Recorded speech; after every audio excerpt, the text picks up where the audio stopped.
In a bold step to fortify its maritime posture, the United States has confirmed the construction of several new boat facilities in Palawan positioned directly along the West Philippine Sea, one of the most hotly contested maritime zones in the world. This move coordinated closely with the Philippine government comes amid escalating tensions with China over maritime boundaries and repeated confrontations near the Ayunggung Shoal. The first facility, a fast boat basing site, will rise in the coastal town of Quezon, Palawan. This base will host up to 5 assault craft and rigid-hull inflatable boats, or REB's agile, high-speed vessels made for shallow waters and quick interception. Some of these boats will come from the U.S.-based company Reckoncraft and are expected to be turned over to the Philippine Navy. Construction is already underway. By 2026, the Quezon site will be fully operational, directly supporting patrols and law enforcement missions in waters just over 200 kilometers from the contested Ayunggung Shoal, where the aging BRP Sierra Madre remains grounded as a solitary but defiant outpost of Philippine sovereignty. Just north of Quezon, a second facility will be built at Naval Detachment Oyster Bay in Puerto Princesa. Unlike the fast boat base, this one focuses on repair. Here, Philippine vessels, especially small boats and REBs, will be serviced and maintained, ensuring they're ready for prolonged deployments without the need to travel to distant dockyards. Quick repairs, fast turnarounds, reliable access to the West Philippine Sea.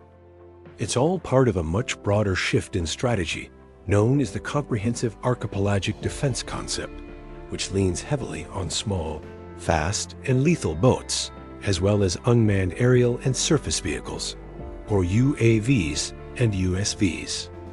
These systems are designed not to match China's gray zone militia boats, ship for ship, but to outmaneuver them using speed, stealth, and superior intelligence to assert the Philippines' rights over its waters.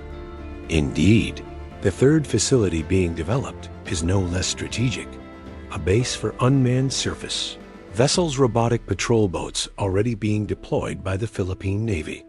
With assistance from the United States, these autonomous vessels represent the next frontier in literal combat, acting as force multipliers without placing sailors in harm's way. Both Quezon and Oyster Bay facilities face west, their gaze fixed on the West Philippine Sea, a region where coast guards face off. Water cannons are fired, and sailors risk their limbs protecting what international law already recognizes as Philippine waters.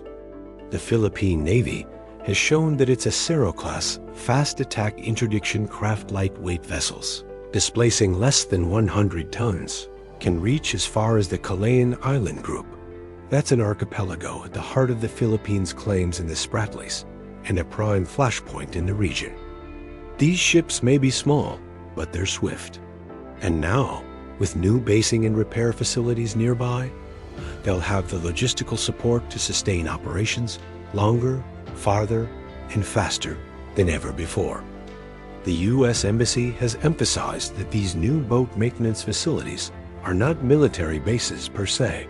They don't house troops or missiles. Rather, they represent a calibrated increase in readiness, a subtle but unmistakable message of resolve.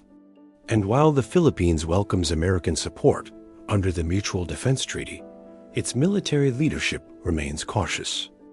General Romeo Brawner Jr., Chief of Staff of the Armed Forces of the Philippines, has said it plainly: "We will depend on ourselves first, and we will try to exhaust all options before asking for help."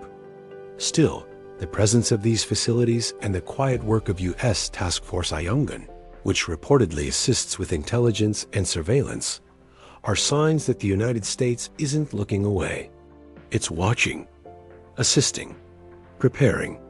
In June 2024, a Philippine sailor lost a thumb during a violent Chinese interdiction of a resupply mission to the Sierra Madre.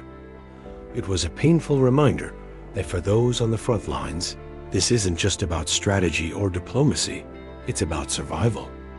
These new boat facilities might not prevent the next confrontation, but they will ensure that the Philippines, backed by its oldest ally, is more prepared than ever to face it. In the evolving chessboard of the West Philippine Sea, it's not always the biggest piece that determines the outcome, but the one that moves quickest, strikes with precision, and never runs out of options. This is the literal edge, and it's being sharpened in Palawan.